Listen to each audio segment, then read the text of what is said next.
A bitter strike of black garbage workers echoed the issues of the Poor People's Campaign, the same issues King planned to bring to Washington. The city refused to recognize the local sanitation workers' union. In late January, the union accused the city of racial bias. Days later, 2 black workers were accidentally killed on the job. Their families were not entitled to compensation. The workers decided they had had enough. 1,300 men decided that they was tired and wasn't going to take it anymore. I say to you that I was with you for 4 years and you know me. And that when I tell you something, you can believe it.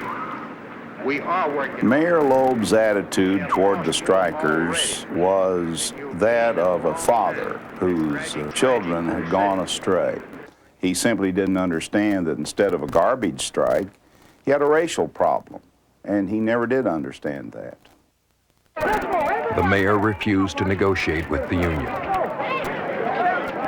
11 days into the strike, the city's black leaders marched with the workers. The march went fine for 2 or 3 blocks. The policemen began to come in and to move us over further and further to the curb. Tempers flared. Police moved in with nightsticks and mace. They fired upon us, and that was the turning point. And if they would fire upon us, they would fire upon anybody. Nobody was safe in Memphis. The strike entered its 2nd month. Strike leader James Lawson asked his friend Martin Luther King to come to Memphis. The staff was really disturbed that Martin would even consider going to Memphis. We were trying to organize poor whites, Hispanics, Southern blacks, Northern blacks.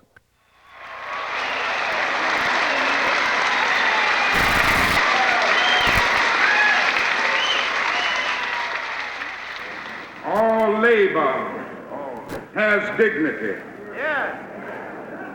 But you are doing another thing.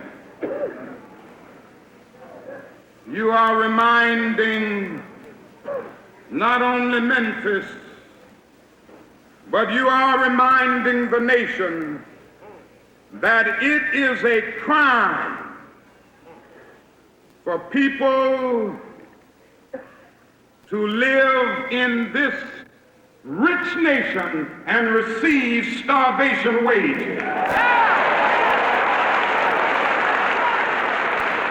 King's Poor People's Campaign was scheduled to start in less than a month, but he promised to return to Memphis. The next morning, in Mississippi, he resumed his recruiting. We were very excited about this Poor People campaign that he spoke about.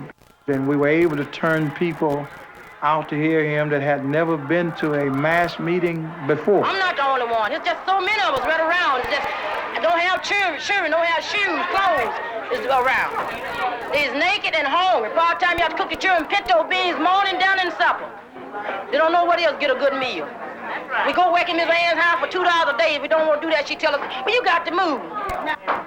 Now, I want some of you all to go to Washington with us, even if you have to bring your whole family. We are going to have in Washington facilities, and we're going to have food, and we are going to demand that the government do something about these conditions. Greg, tell Jose and Ralph to rush on. Hello, give me some. Despite King's personal popularity, SCLC had trouble recruiting people. Glad to see you. As he traveled north, King met more indifference. March on down to Washington. The South is a different place than New York. Well, that's true. You can't tell the young kids today this in Harlem that are nonviolence. You can't get through to them with nonviolence today. You have to have some type of other approach with them. And I say that Dr. King's approach is a little outdated for Harlem, for Bedford-Stuyvesant, or any part of New York. King's nonviolent approach would be directly challenged when he returned to Memphis. On the morning of March 28th, a tense and restless crowd waited 2 hours before King arrived. The strike was in its 7th week. Some younger supporters had grown impatient with the strike leaders. And we began to hear windows breaking. We began to hear, loud rustling and uneasiness among the marchers. And then we began to see individuals who were stepping out of the march and throwing things at one dude. When all the glass started breaking and the noise and the police cars were running, the sirens, and everybody was all confused and just running over each other.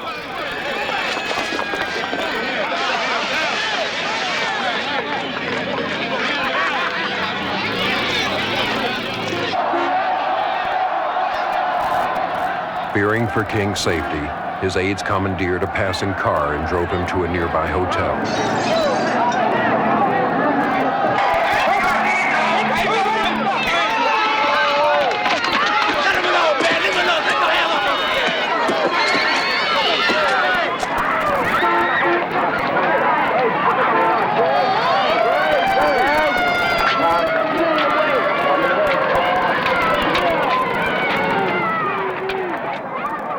It was the first time King had led marchers who had turned to violence.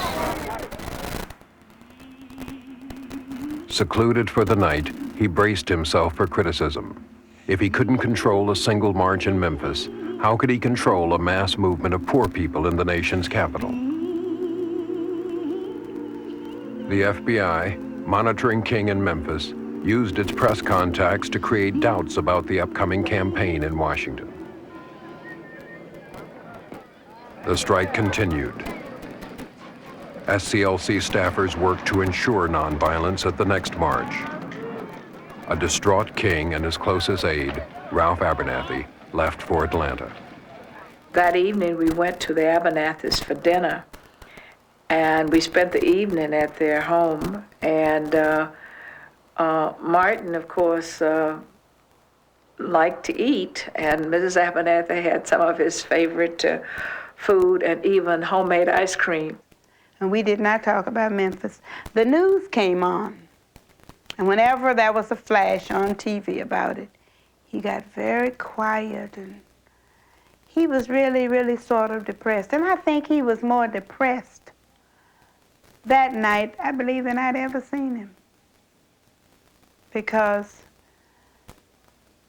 the violence really got to him. Visibly exhausted, King continued his campaign for the poor. Sunday, March 31st, he spoke at the National Cathedral in Washington.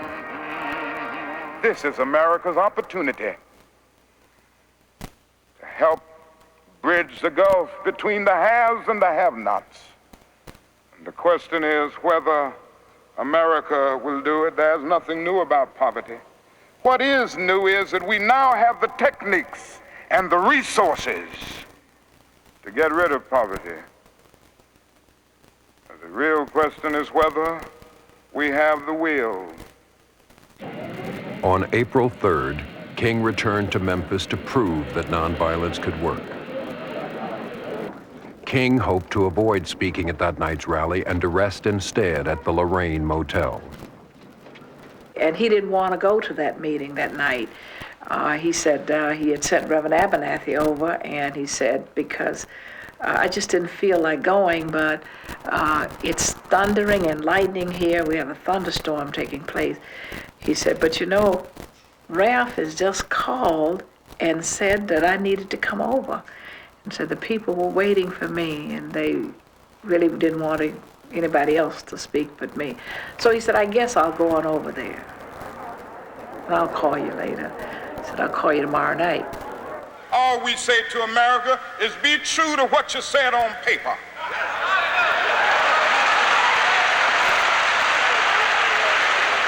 If I lived in China or even Russia or any totalitarian country, maybe I could understand the denial of certain basic First Amendment privileges because they haven't committed themselves to that over there.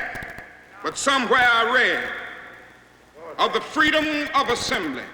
Somewhere I read of the freedom of speech. Somewhere I read of the freedom of press. Somewhere I read that the greatness of America is the right to protest far right.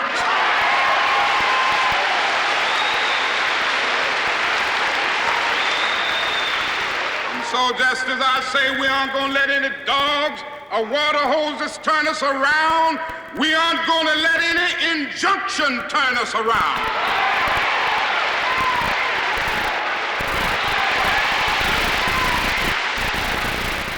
Well, I don't know what will happen now.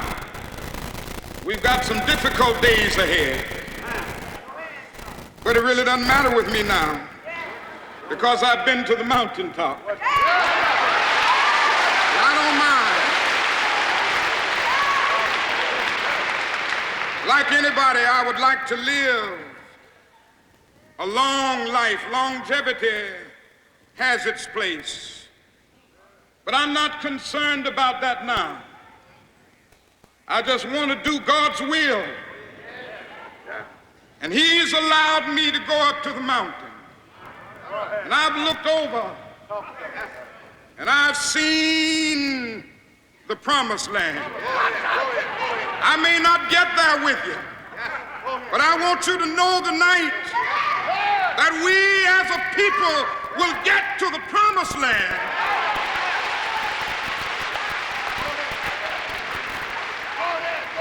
So I'm happy tonight. I'm not worried about anything. I'm not fearing any man. Mine eyes have seen the glory of the coming of the Lord.